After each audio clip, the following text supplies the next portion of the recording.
All right, we'll say good morning, a good tevach. Sorry, getting started a few moments late. My apologies. It's great schos Baruch Hashem to begin the new week together. To thank all of our sponsors. Also, we have a record number of K'nai Nahar Baruch Hashem sponsorships, which is really beautiful and heartwarming. So first of all, our annual Talmud Torah sponsorship, the Telson family from Eretz Yisrael, for dedicating all the Shir and Drushos of 5785 Tafshin Pei as schus for Besoros Tavos for Am Yisrael. Incredible. Our Talmud Torah sponsors for the month of Cheshvan Haba Aleinu L'Tova. Baruch Hashem, there are a number of them. Steve and Terry Zinn, in honor of the birth of their sixth grandchild, Devora Eliana Zinn, and in memory of Dr. Zinn's parents, Bunim Tzvi ben Chaim Zichron Livracha. Shmuel and Rabin Karabkin, as a schus for Rabin's cousin serving in the IDF, Binyamin Chaim Pesach ben Musha Chana, and cremation of the yard site of Rabin's mother, Pesa Mira Bas Chaim. Dr. Moshe and Ellen Gvant, in memory of Dr. Gvant's parents, Yaakov Meir ben Moshe Leib and Shena Bas Abba.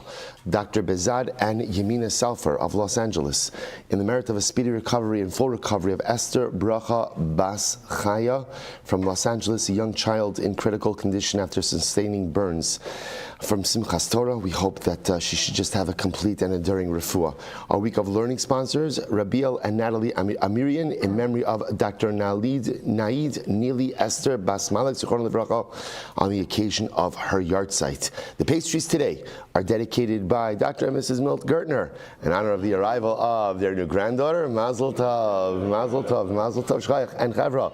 A special Mazel Tov to Steve Golaskov on his engagement, to Jordana Herschel. Steve is on Zoom with us. At least he was still there, unless he just got off. He was, here he is. He came back on. He was, Baruch Hashem, Mazel Tov, Mazel Tov. So a tremendous simcha. Emer Hashem.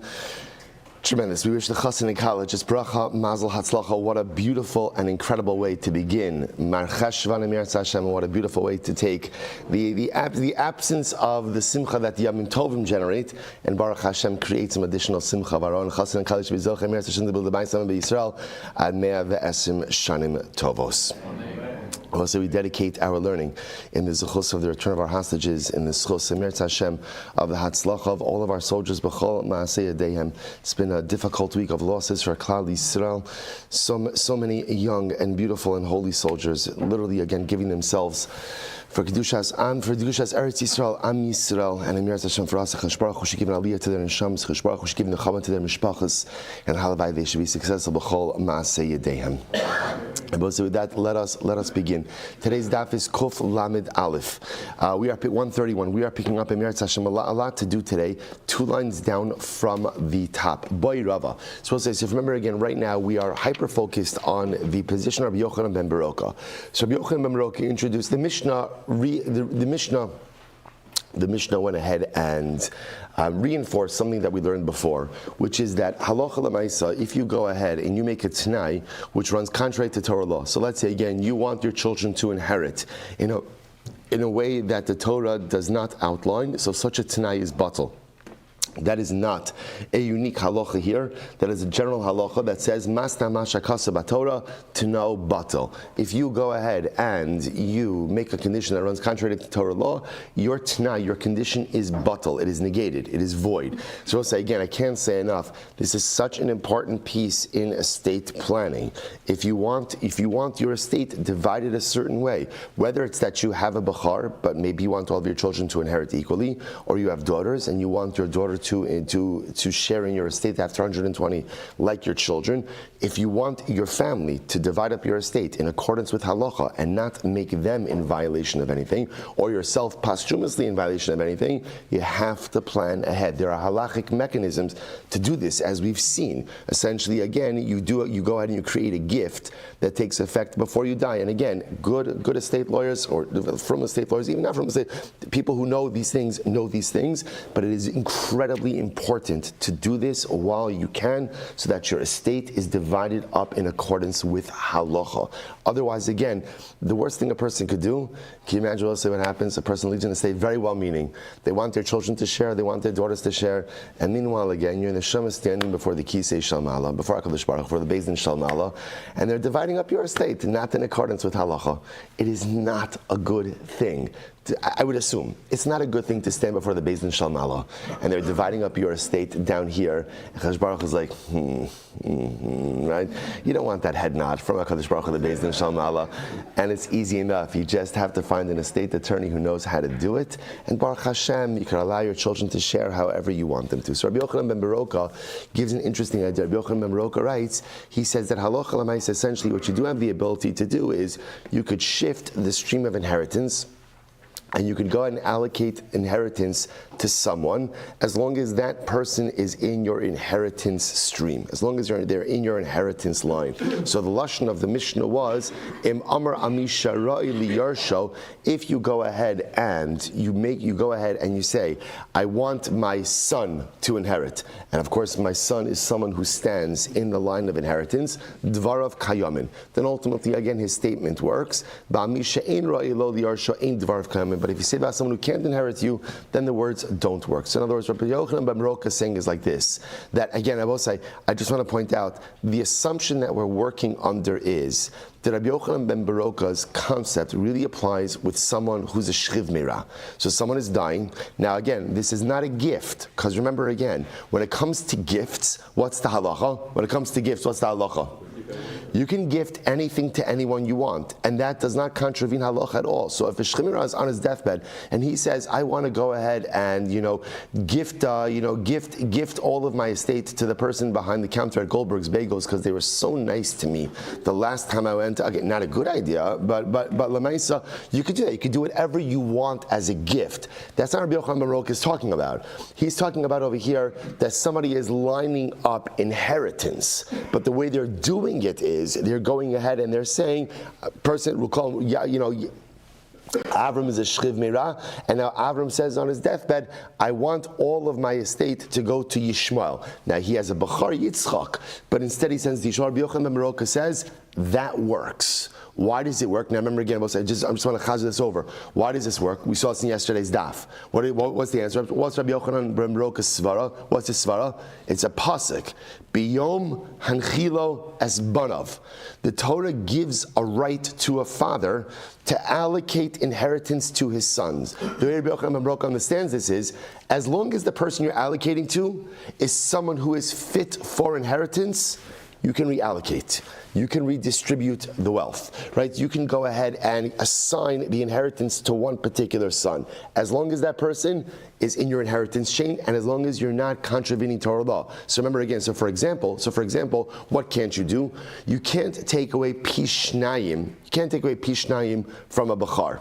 Right? You can't, because that's a Torah law. But for example, let's say again, Avram has multiple sons, and Avram wants one of his sons to inherit, he doesn't want the other sons to inherit. So again, he could go ahead and allocate all of the inheritance to one of the sons. Biyom hanchilo asbanav gives a father that power. That's Rabbi Yochanan ben Baroka. Okay, now with that, let's go. Bari Rava, bebari heich. Okay, so now, as you just mentioned before, Rabbi Yochanan ben Baroka's entire concept is predicated on the father being a shchiv meirah. Would such a concept work if he's totally healthy?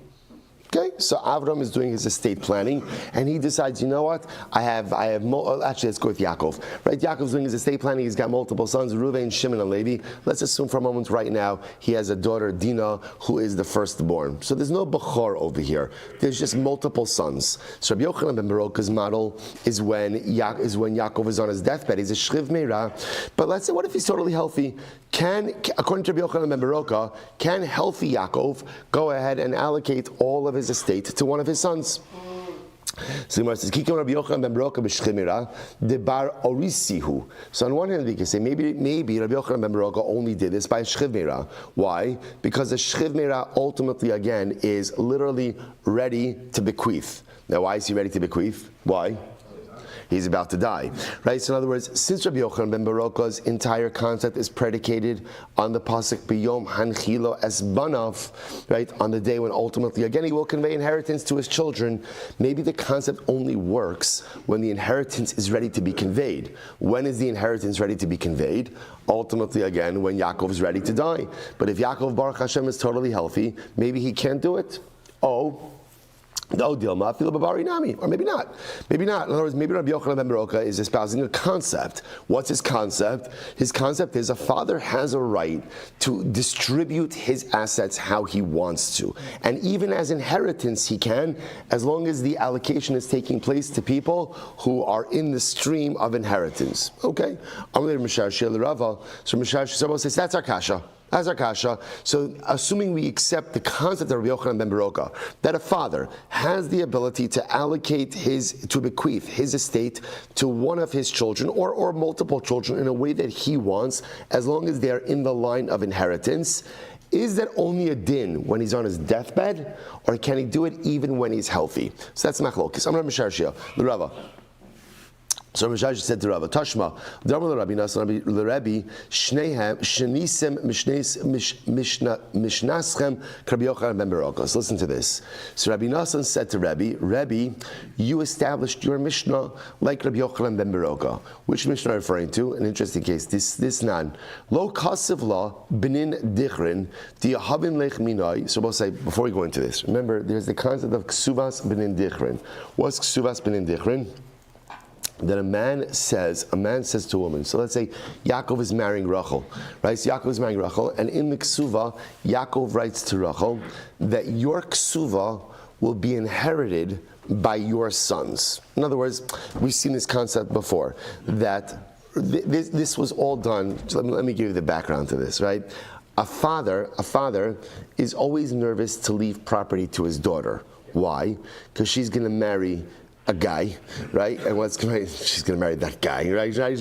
She's going to marry a guy, and what's going to happen? The potential is that he's going to inherit her. Now, if he inherits her, that means essentially. Now, let's say again, a father has a daughter marries a guy, right? And daughter predeceases guy, which now means that guy inherits daughter, which now means that the property that was once in the father's family is now in guy's family. So a father would be reticent to give his daughter property. So therefore, again, what ends up happening? Chazal instituted this concept called ksuvas benin dichrin, which means the ksuva of the male sons. What does it say? It essentially says like this, that a husband guarantees his wife that whatever she's bringing into the marriage will be inherited by her children. Now, what does that do? Now, even though her children, will be, let's say, have the same tribal affiliation of her husband, which may not be the same thing as her father, but a father at least feels a greater level of comfort knowing that his grandkids, his grandchildren, will have the property from his daughter. So this is called ksuvas benin dichrin. We've seen this many times before. So Gemara says, listen to this. What happens? So now Yaakov marries Rachel, and Yaakov didn't write in the ksuva this benin dichrin clause. Lo kasav la benin dichrin di yahavin lech minai. He didn't write for her the following clause: any male sons that you have from me, inon yarsun kesav ksuva seich yoser al chalkeon di'imachayun. Your sons will inherit your ksuva. Now, by the way, it's not just any property she brings in; it's also the value of her ksuva, right? They'll inherit your ksuva, the property you bring in. And by the way, this is above and beyond anything they inherit from the rest of the estate. In other words, whatever they inherit from the estate, they inherit from the estate. Above and beyond that, our sons will inherit your ksuva. Let's say he didn't write that. Nevertheless, chayiv shetnai bezdinhu. Ultimately, again, they're chayiv because it's Tanai Bezdin. I both say, now, what is that? Now, in our context, what is that? That's Rabbi Yochanan ben Baroka. Because what is a father essentially doing? What is he doing? He is allocating inheritance. He's allocating inheritance to sons. And he's allocating inheritance to certain sons over other sons. Now, remember again, technically speaking, who inherits the wife? If the wife dies, who inherits her? Her husband, right? Technically. This says, what's happening over here? Husband is saying to his wife, I'm allocating that to our children, to our sons, to the sons that we have together. Now let's say, so what is this an example of? This is an example of inheritance allocation by a father. And what's the state of the father? Healthy. Healthy. What do you see? For what is this? Says Rabbi Yochanan ben Baroka that you could allocate inheritance to sons however you want to, as long as they're in the chain of inheritance. And what do you see from here? It's happening even when the father is healthy. So this seems to be a raya that Rabbi Yochanan ben Baroka's concept doesn't just apply when the father is ill, shchemira, but it applies even when he's healthy. Now, interestingly enough, Rebbe said yisbun tanan. Rebbe said no, don't read this as an inheritance, but rather read this as a gift. Yisbun. If you take a look at the Rashbam, the Rashbam says Yisbun Tanan v'divrei akolhi. Right? Yisbun means a gift. No, don't read this as inheritance. Rather, what is this? This is a gift. This is a gift, right? So halacha l'maisa, again, we're gifting side. And I remember again, what's the beauty of a gift? What's the beauty of a gift? Again, you could give to whoever you want, whenever you want, however you want. So interestingly enough, Rebbe came along and said, don't read this as an inheritance, but rather read it as a gift. V'amar Rebbe, listen to this. Now, after Rebbe said this is incredible. V'amar Rebbe, Yeldus Haisabi. I acted a little immaturely, right? V'hi'asti panai b'nasan abavli. And I went ahead and I was a little bit chutzpahdik to nasan abavli. Ella d'kai malan. So in other words, what Rebbe was saying afterwards was, I might have spoken a little bit too soon. Right, I might have spoken a little bit too soon in changing the girsa of that Mishnah. Ella d'kai malan benin dichrin lo tarfa mishibadi. But yet we also learn that you cannot collect ksuvas benin dichrin from the chasim mishibadim. Meaning, let's say during the course of the marriage, right? So again, the husband, we call him Yaakov, went ahead and sold off some of the property. Now Rachel dies, so the kids can't collect sold property chasim mishibadim for the ksuvas benin dichrin. Now let's analyze this. I don't understand. If it's a gift, then they should be able to collect it. Because if it's a gift, then it's theirs. Retroactively, it's theirs. Rather, it must be that what? It must be that, in fact, it's not a gift, but rather what? It's an inheritance. So we'll say, if we bring this full circle, so what do we have over here? Remember, what was our kasha? Rabbi Yochanan ben Baroka. What does Rabbi Yochanan ben Baroka say? Halacha l'maisa, father has the ability to go ahead and redistribute inheritance however he wants, as long as the people who he's redistributing to are in the chain of inheritance. Beautiful. Mishnah sets it up as the father's shchivnei when he does this. Gemara asks, can you do this even if you're healthy? The Gemara brings a raya that the answer seems to be yes. Yes, based on what Rebbe said. What did Rebbe say? That even if you didn't write the ksuvas benin dichrin clause in the ksuva, it's as if it's there. It's not based in. But what is ksuvas benin dichrin? Essentially, it's an allocation, right? A redistribution of inheritance property. And when is it done? When the father is totally well. What does that show you? That shows you that halacha l'maisa, Rabbi Yochanan ben Baroka's concept applies even when the father is totally healthy. And I will say, the interesting part is even Rebbe, right? Rebbe said, no, it's not the Yerusha, it's a gift. It's a gift. But then what happened? Rebbe did tshuva, so to speak, right? Rebbe say, I acted a little bit impetuously, right? It's actually the lashon over here is quite fascinating. Yaldos haisa, I acted immature. So sometimes, what's the greatest form of immaturity? Speaking too quickly, right? We know this as we get older, right? As we get older, we recognize that you could save yourself so much tsar and agmas nefesh and sound a lot more intelligent if sometimes I wait to respond. Right? Wait a little bit. Let me hear everything. Let me ingest everything, and then afterwards I'll go ahead and respond afterwards. So it's almost like you see, like Rebbe said, no, it's not Yerusha, it's a gift.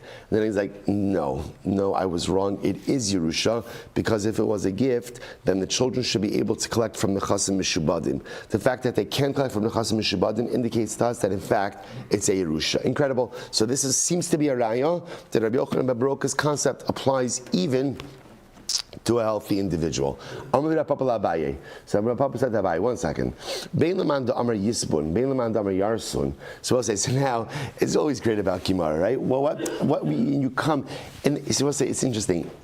Fascinatingly enough, when you start Gemara, one of the most frustrating things about Gemara is, one of the most frustrating things, This is a safe space. You could say it, right? Right? It's like stay on point. Stay on point, right? Stay on point. We started a conversation. Right? Why can't we finish this up? It's like a lot like marriage, right? Why can't we just let's finish this topic right now, and then we'll go on to something else afterwards, right? And what's beautiful is that afterwards you come to appreciate it a little bit, because what it becomes a little bit is like a kid in a candy store, right? What happens to a child in a candy store? I remember one of my greatest memories when my children were little was going to the shuk on Erev Shabbos, right? And like they have those candy stores. You won't find them in America because we have a health department here, right? But in Eretz, right, those open air candy stores where everything is, and there's no gloves or tongs or anything like that. You get in there. It's a Klal Yisrael experience, mamish. But what's beautiful is like if you ever watch the eyes of a child, right? They walk in, they're like about to think, and then they catch a glimpse of this and catch a glimpse of that, and it says, and suddenly again, there's no idea like where to go or what to do, and the sheer excitement of it. I think as we get older, Gemara becomes a lot like that as well. That the frustration of like going in a million different directions actually becomes a tremendous source of excitement, because you never know where you're going to go and you never know where you're going to end up. And the Gemara brings up this really to prove a different point, but then it seizes on this and it extrapolates on this, and your head is spinning and I don't know how to follow it. But it's like the kid in the candy store who is confused and a little bit frustrated because I don't know which candy to take, but is so excited because everything is so beautiful and everything is so delicious all around. This is our spiritual candy store. And the beautiful part of it is, unlike the actual candy store where there is going to be a parent who tells you enough, right? Let's say here, it's more and more and more. It's all you could eat. It's all you could ingest. It's all you could fill yourself. And just when you think you're full, there's room for more, right? And just when you think you've gotten to the bottom of the receptacle, there's always more. It never runs out. So we'll say, it's not the Gemara brought up ksuvas ben dichrin. So the Gemara says, here's the problem. Only the problem Abaye. Here's the problem. Bein leman da amar. Yarsun, Yispon, Bein Laman Damar Yarsun. So now, go back to Benin Dichron for just a moment. So now we'll say, it seems to me there's a machlokes about how Ksuvas Benin Dichron works. Is it a gift? Is it a gift? Or ultimately, is it a Yerusha? So whether you say it's a gift or a Yerusha, ha'in adam makne davar shalal bal yolam. Here's the problem. You can't give over something, right? You can't bequeath something that doesn't exist. Now watch this. This is fascinating, but I know what you're thinking to yourself. You say, but it does exist. But it does exist. Watch this.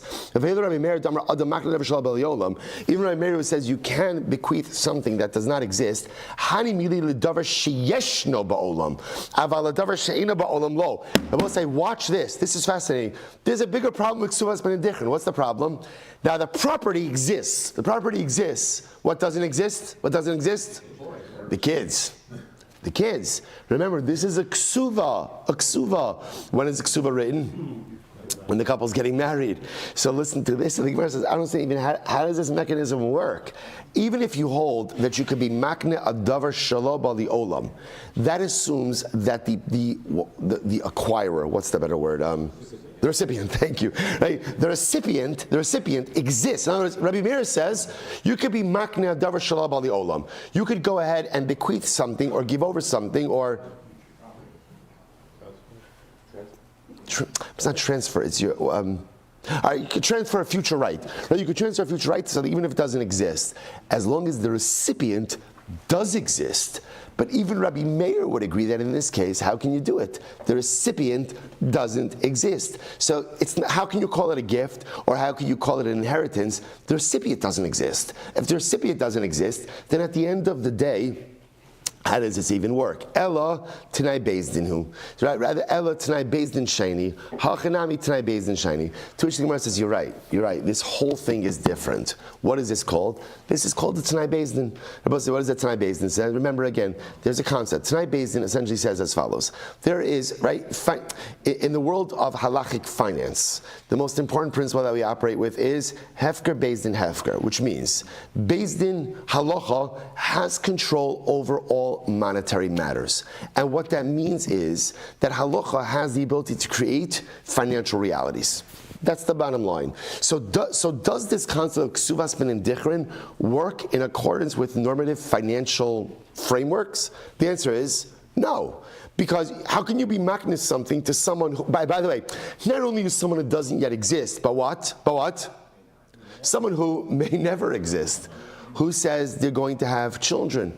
And if they have children, who says it's going to be boys? Right? So there's so many variables in this, but rather again, tonight Beis Din says, this is how it works. This is how it works. This goes in the ksuva, and this lean, so to speak, ultimately again is there. So we'll say, so by the way, once you say this, then the truth is, it's not really a proof anymore, right? See, you almost have to extract this from the conversation because you're dealing with just a different set of facts. So because this is a different set of facts, we thought this was a fantastic ride. We're very excited about this. Very excited about this. I could feel the excitement in the base manager about this, right?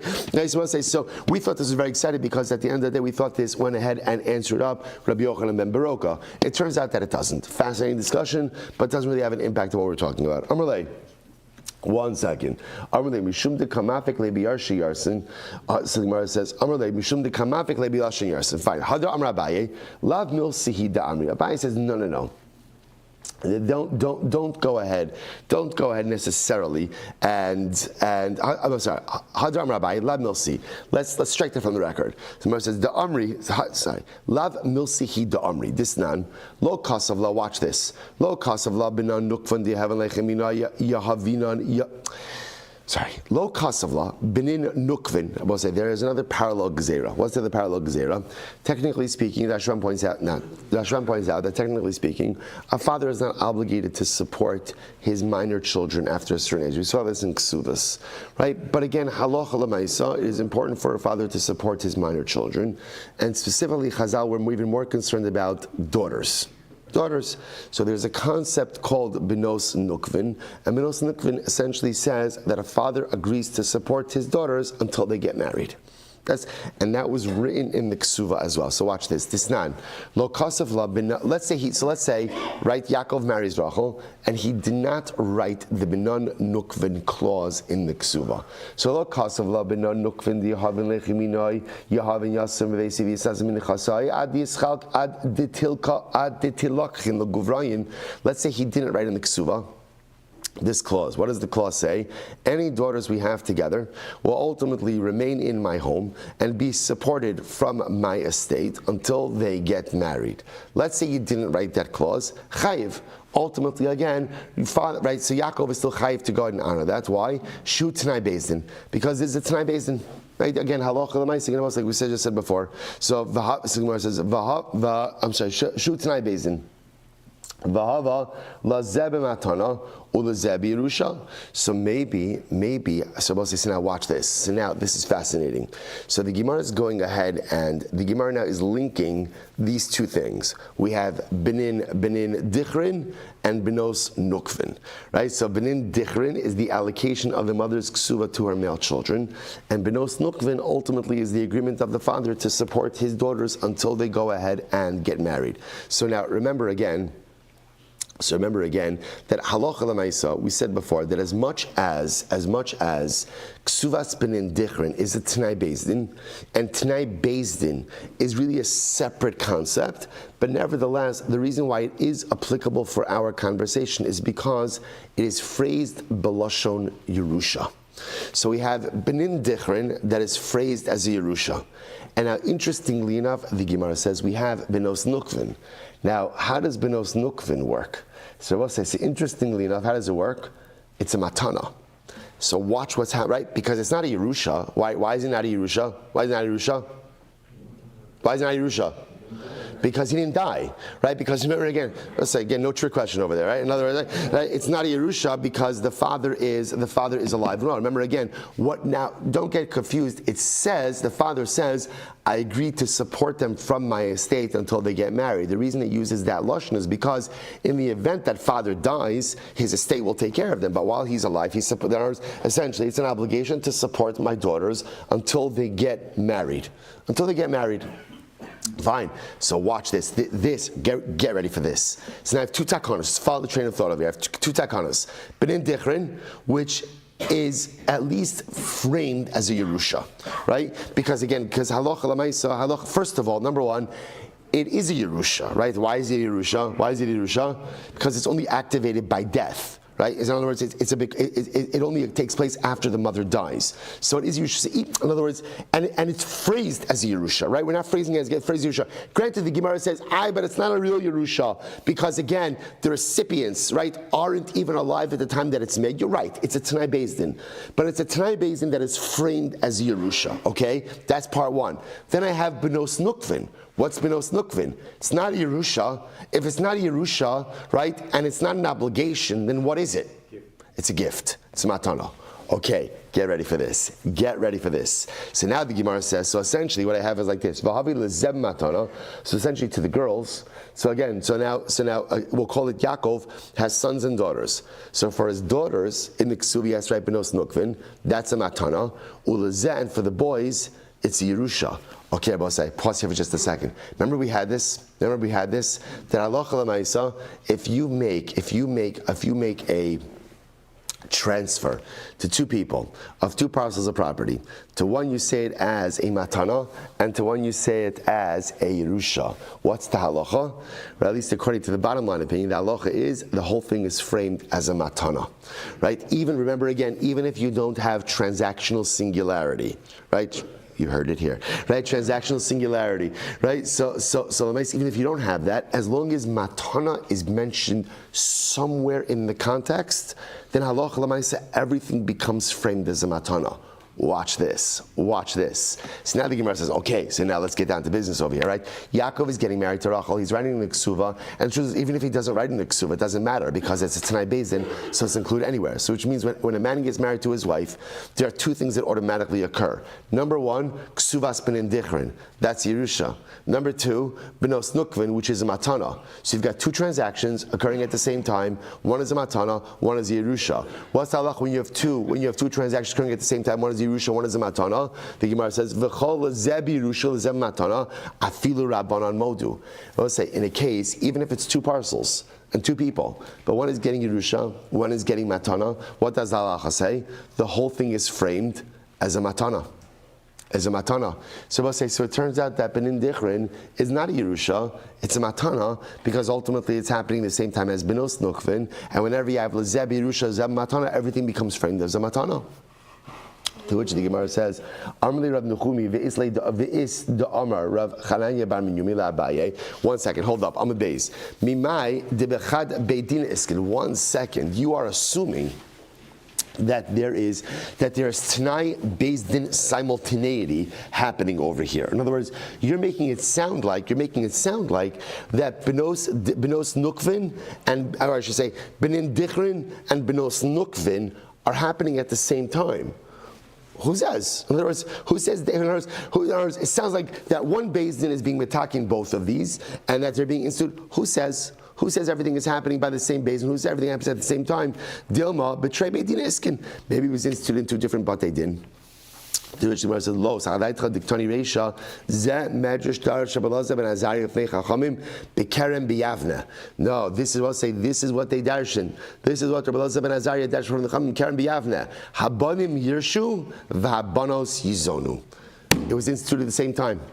So now what that means is they were instituted at the same time, which means that again there is Tanai Beis Din simultaneity that happens, which means that whenever a man gets married and writes a ksuva for his wife, whether he writes or he doesn't write, it doesn't matter. There are two takanas that simultaneously vest: Benos Dichrin and Benin Dichrin and Benos Nukvin. And even though one is Yerusha, one is a matana, because one is a matana, that matana overshadows everything and makes everything essentially like a halachic matana. So the Gemara says, Ma banim einon yarshin el yachar misa savian. I'm sorry. So Ma banim einon yarshin el yachar misa savian. Af banos lo yizonu el yachar misa savian. So the Gemara says, so if that's the case, we should say that just like the sons only get their Yerusha after the death of the father, so to the daughter should only get support after the death of the father as well. So Iyamrit b'shlama, first wide line, Iyamrit b'shlama b'chad beidina iskin, haina di'alfina takana mi takana. So if you say that halacha l'maisa, everything was instituted in one Beis Din, then I understand why they're learning out one takana from the other. Elei amrit betray beidina iskin, but if you hold that they're being instituted in two different batei din, heichi yalfinan takana mitakana. How can you learn out one takana from the other? To which the Gemara says, Mimai, dilmali olam emelacha betray beidina iskin. Maybe they were instituted in two different batei din. Ubeidina Basra takun kebeidina kamo. And ultimately, the latter Beis Din went ahead and instituted it based on the earlier Beis Din. In order that there shouldn't be a contradiction between one Beis Din and another Beis Din. Okay, so we'll say, so just historically, just as an aside, there seems to be a machlokes about whether or not Benin Dichrin and Benos Nukvin, were they two separate takanas made at two separate times, right? Two takanas made at the same time, or maybe even if they were two takanas made at two separate times, they were modeled one after the other. Okay, so that historical debate is not resolved in the same way that our original question is not resolved either. Which we're going to say, remember, how did we start this entire exciting journey, right? What was our question? We had Rabbi Yochanan ben Baroka. Rabbi Yochanan ben Baroka set up in the Mishnah is dealing with a shchiv meira. Now suddenly, what did the Gemara ask? Does Rabbi Yochanan ben Baroka work even with a healthy father? What's the answer? The Gemara doesn't seem to fully answer that question. So we come to the Rambam. So the Rambam writes in Hilchos Zichiyah Matana, Halacha Perikid Beis Halacha. Both say, first of all, do we pass like Rabbi Yochanan in general? That's really that's the core question. So the answer to that is yes. Watch this. Shchiv Meira Sha'amar Bini Ploni Yirasheni. Okay, so we'll say, I want to be very careful over here, right? Generally, whenever we talk about Shchiv Meira, when I say Shchiv Meira, you think dead. That's the best he could do, right? Deathbed, really? That's all? Okay, good. Right, so true, but when I Shchiv Meira, you think matana. That's generally the way it works, right? Yeah, I'm going to condition it. For now, I'm going to tell you what you're thinking. Right? So when I say Shchiv Meira, you think? Excellent. Wow, incredible. I got very good. Catching on over here. So I'll say why? Because that's the power. Remember again, the reason I'm saying that because the entire power of a shchiv meira is to convey property with no formal kinyanim. Right? That's the chab. In general, in life, you want to give something to someone, there's a mechanism to it. There's a mechanism to it, right? I say, you know what? I want to give you $1 million. I'm feeling so good today. Here, I'm telling you, I'm giving you $1 million. What is the power of that statement? What's the power of that statement? Nothing. Nothing. Again, okay, there is some power. Motzah sasecha tishmar. When you see something, you should honor it. But halachically, again, there are mechanisms of kinyanim. The greatest chiddush of a shchiv meira is that a shchiv meira can convey property just by word. Shchiv meira says, I want to give this to this, this to this, this to that. Remember again, why? Because divrei shchiv meira kiksuvin v'chimsurin damu. The words of a shchiv meira are like they are written and given over. That's the power of shchiv meira. So I want to point out, that's not this case. We're talking about a shchiv meira who is now arranging his estate and is identifying what he wants to happen with his inheritance, with the estate when he dies. This is not a deathbed gift. So watch this. So shchiv meira sha'amar ploni bini ploni yirasheni. So shchiv meira says, my son. All right. So let's say again, we're talking about Yaakov. Yaakov has 3 sons. No bachar. He has a firstborn daughter. He's got 3 sons, Reuven, Shimon, Levi. So what does Reuven say? What does Yaakov say in his deathbed? I want Shimon, my son, to inherit everything.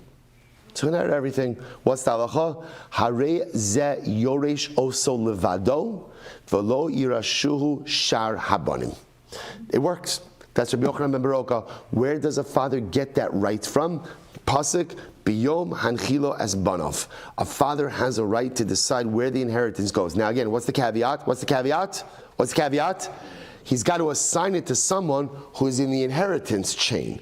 That's the way it works. But again, he has the ability to give it to one of the kids. V'chein, im amar ala bas bein habanos, o ach bein ha'achin, o sherishin. Similarly again, let's say Yaakov had only daughters. he could assign the inheritance. Now, normally, if Yaakov would die, then all of his daughters would inherit. If he says, I want daughter A to inherit, she inherits everything. Now, again, remember, what can't Yaakov do? What can't he do? He can't disrupt the apple cart on the normal progression of inheritance. So if he has sons and daughters, he can't cut out his sons and give everything to his daughters. If there's a Bechar, he can't grab the Bechar, the Pishnayim, and he can't go ahead and say, you know what, I'm leaving my entire estate to my best friend, Joe, and not leaving anything to my kids. That you can't do. Again, you could do it as a gift. You can do it as a gift, but again, assuming that we're working on normal inheritance, therefore again, Yaakov on his deathbed could say, when I die, I want my estate inheritance-wise to go to one of my sons, and it works. However, aval habari ein dvarav kayamin. It doesn't. It only works with a shchiv meira. Does not work with a healthy father. Again, the Kesef Mishnah, or Lecha Mishnah explains why is that. It's very simple. Because the pasuk itself, Biyoman Chilo Esbanav, indicates to us, we're talking about a father who is in the parsha of bequeathing.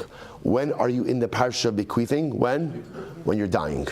When you're dying. So we'll say, so we pass like Rabbi Yochanan ben Beroka, but it only works for a shchid meira, doesn't work for a healthy father. Incredible. Let's spend a few more moments, let's go right there. Says the Gemara, exciting.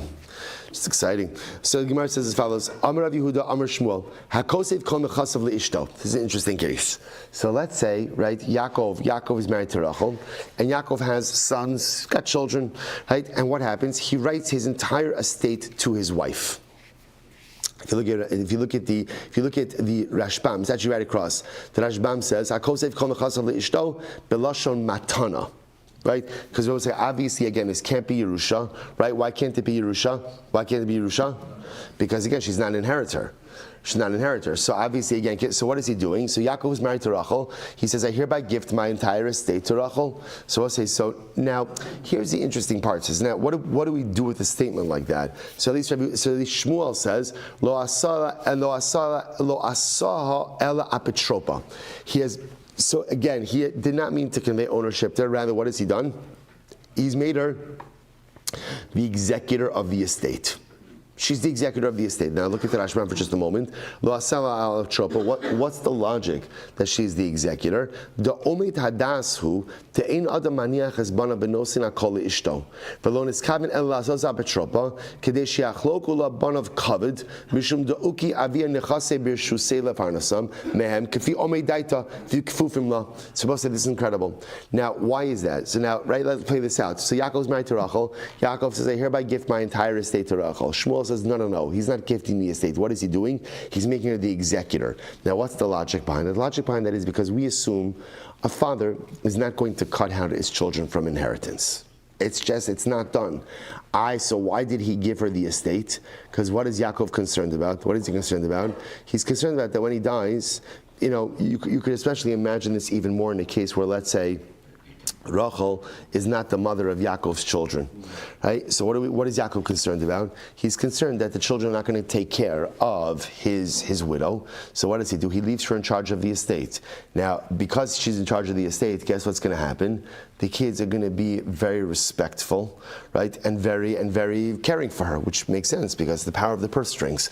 In other words, she has the money. She has the money. So therefore, again, a lot of things happening over here. It's Yaakov worried about the fact that after he's gone, he wants to make sure that his wife is taken care of, but a father is not going to cut his kids out of the estate. So instead, we just view it as him leaving her in charge of so the gift is meant to give her executor powers, but is not really meant as a gift of ownership.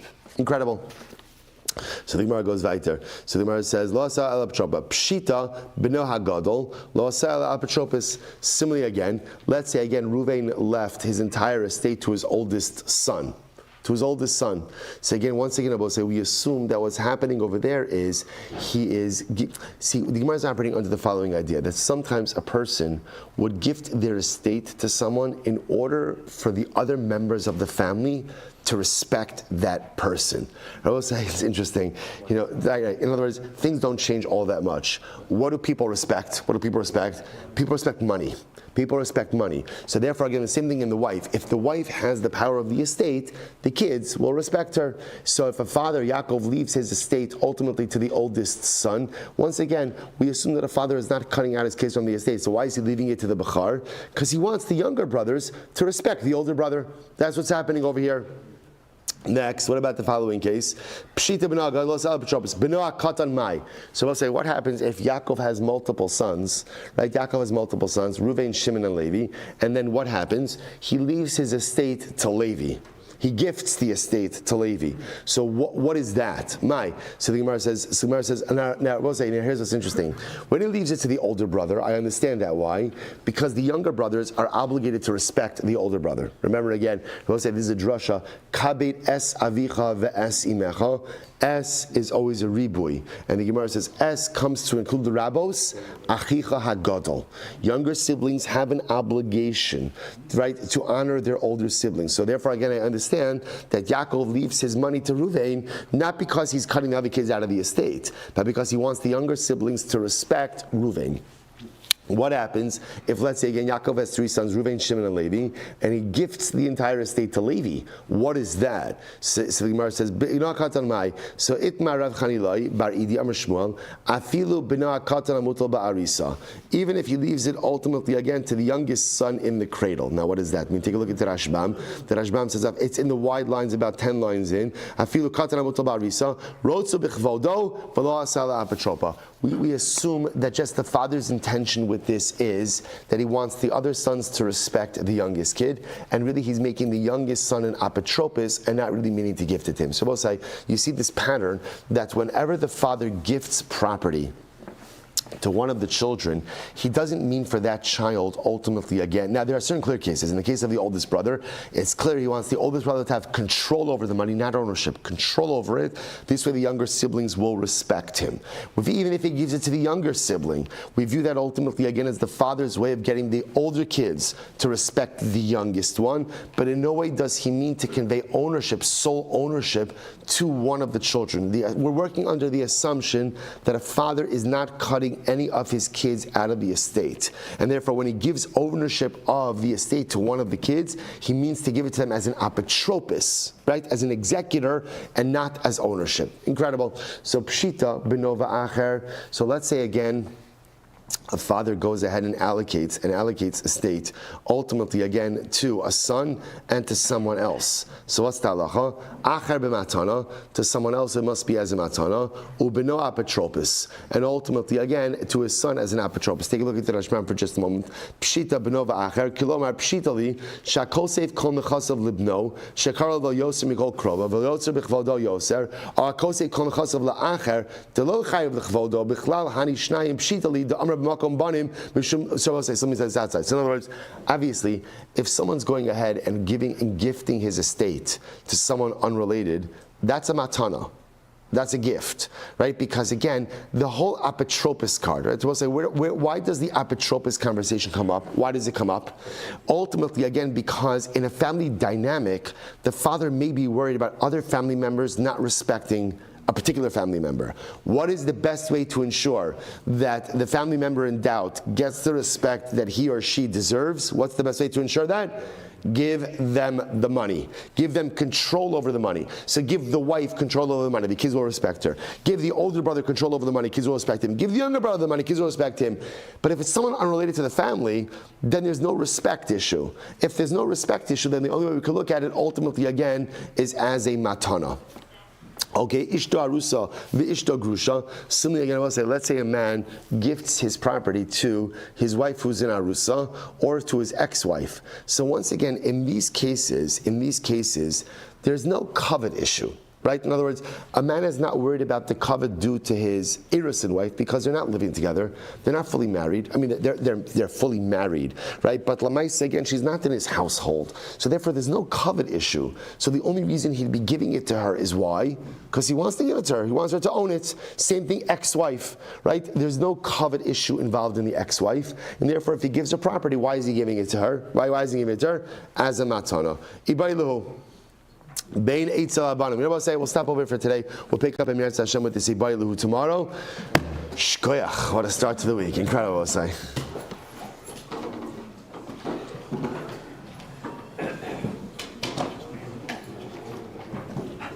All right, Chevron Zoom. Have a great day, everyone.